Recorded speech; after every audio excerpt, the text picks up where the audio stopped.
नमस्कार. आज आपण थ्री फेज सर्किट मधील पॉवर काढण्याचे सूत्र अभ्यासणार आहोत. सुरुवातीस आपण सिंगल फेज मधील पॉवर काढण्याचे सूत्र अभ्यासूया. सिंगल फेज मधील पॉवर बरोबर V × I × cos ∅.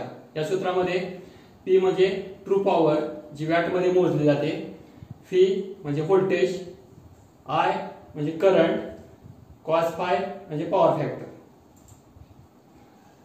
Three phase मधलं स्टार कनेक्शन मधली पॉवर काढायचं सूत्र पहिल्यांदा बघूया आपण. या आकृतीमध्ये आपल्याला 3 रेजिस्टर हे स्टार मध्ये जोडलेले दिसत आहेत. व्होल्टमीटरचं एक टोक स्टार पॉइंटला व दुसरं टोक एका लाईनला जोडलंय, म्हणजेच हे व्होल्टमीटर फेज व्होल्टेज दाखवते.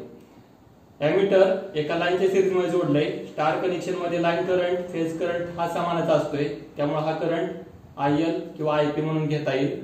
हे व्होल्टेज VP म्हणून घ्यायचं आहे. स्टार कनेक्शन मध्ये एकूण पॉवर काढण्यासाठी सुरुवातीला एका फेज मध्ये खर्च होणारी पॉवर आपण बघूया. एका फेज मध्ये खर्च होणारी पॉवर बरोबर VP × IP × cos ∅. जर का 3 फेज मधली पॉवर काढायची असेल तर त्याला 3 ने गुणायला लागेल, म्हणजेच एकूण पॉवर 3 फेज मधली बरोबर 3 × VP × IP × cos ∅. आता या सूत्रामध्ये VP च्या ठिकाणी लाईन व्होल्टेज आणि IP च्या ठिकाणी लाईन करंट घेऊन नवीन सूत्र आपल्याला तयार करायचं आहे. तर त्यासाठी स्टार मध्ये आपल्याला माहित आहे VL बरोबर √3 VP. मग VP म्हणून आपल्याला VL भागिले √3 ही किंमत घेता येईल. स्टार मध्ये IP आणि IL या दोन्ही किमती समान असतात.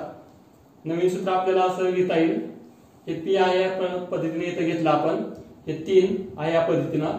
या VP च्या ठिकाणी आपण VL भागिले √3 ही किंमत घेतली, IP च्या ठिकाणी IL ही किंमत घेतली, cos ∅ आहे असं घेतलं. नवीन सूत्र असं तयार झालं 3 भागिले √3, हे √3 इथं आलं, VL IL cos ∅. 3 भागिले √3 ही किंमत √3 इतकी येते, √3 VL IL cos ∅. म्हणजे स्टार कनेक्शन मध्ये खर्च होणारी एकूण पॉवर बरोबर √3 VL IL cos ∅. या सूत्रावरून आपण स्टार कनेक्शन मधील एकूण पॉवर काढली. आता आपण डेल्टा कनेक्शन मधील एकूण पॉवर काढायचं सूत्र अभ्यासूया. या आकृतीमध्ये आपल्याला दिसतंय 3 रेजिस्टर हे डेल्टा मध्ये जोडलेले दिसत आहेत.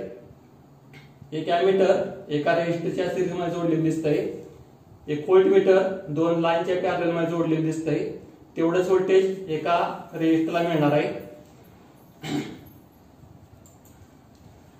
आता डेल्टा कनेक्शन मधील पॉवर काढण्यासाठी सुरुवातीला एका फेज मध्ये खर्च होणारी पॉवर या सूत्राने आपल्याला काढता येईल. एका फेज मधील पॉवर बरोबर VP IP cos ∅. 3 फेज मध्ये खर्च होणारी पॉवर याची तिप्पट आहे. एकूण पॉवर बरोबर 3 × VP IP cos ∅. या सूत्रामध्ये फेज व्होल्टेज फेज करंट याच्याऐवजी लाईन व्होल्टेज लाईन करंट घ्यायचं आहे. आपल्याला नवीन सूत्र तयार करायचं आहे. डेल्टा मध्ये आपल्याला माहित आहे IL बरोबर √3 IP, म्हणजेच लाईन करंट हा फेज करंटच्या √3 पट असतो. IP बरोबर आपल्याला सूत्र असं लिहिता येईल, IP बरोबर IL भागिले √3 आणि VP VL या दोन्ही किमती समानच आहेत डेल्टा कनेक्शन मध्ये. आता आपण नवीन सूत्र असं लिहिलं, हे पॉवर P बरोबर इथं 3 गुणिले VP च्या ठिकाणी आपण लिहिलं VL, नंतर IP च्या ठिकाणी लिहिलं IL भागिले √3 cos ∅ आहे असंच लिहिलं. हे √3 आपण इथं 3 च्या भागिले केलं, 3 भागिले √3 VL IL cos ∅. 3 भागिले √3 ची किंमत √3 VL IL cos ∅. म्हणजे डेल्टा कनेक्शन मध्ये खर्च होणारी एकूण पॉवर ही √3 VL IL cos ∅ या सूत्राने काढता येते. यापूर्वी आपण स्टार कनेक्शन मधील एकूण पॉवर काढायचं सूत्र बघितलं, ते सुद्धा असंच होतं, पॉवर बरोबर √3 VL IL cos ∅. याचा अर्थ असा की स्टार किंवा डेल्टा या दोन्ही कनेक्शन मध्ये एका सूत्राने आपल्याला पॉवर काढता येते. एकूण पॉवर 3 फेज मधली बरोबर √3 VL IL cos ∅. आता आपण AC सर्किट मधली पॉवर काढायचं जे सूत्र आहे ते बघितलं. त्यानंतर आपण पॉवरचे प्रकार बघूया. ट्रू पॉवर, रिएक्टिव्ह पॉवर व अपॅरंट पॉवर असे पॉवरचे 3 प्रकार आहेत AC मध्ये. ट्रू पॉवर पी अक्षराने दाखवली जाते. हे काढायचं सूत्र आहे फी आय कॉस फाय. ही पॉवर वॅट किंवा किलोवॅट मध्ये मोजली जाते. रिएक्टिव्ह पॉवर क्यू अक्षराने दाखवली जाते. क्यू बरोबर फी आय साइन फाय. ही पॉवर व्होल्ट एम्पियर रिएक्टिव्ह किंवा फी ए आर या एककामध्ये मोजली जाते. अपॅरंट पॉवर म्हणजे मराठीत त्याला कोटी पॉवर असं म्हटलं जातं. एस अक्षराने दाखवली जाते. एस बरोबर फी इंटू आय म्हणजे फक्त व्होल्टेज आणि करंट यांचा गुणाकार करून ही पॉवर काढता येते. व्होल्ट एम्पियर हे त्याचं एकक आहे म्हणजे फी ए.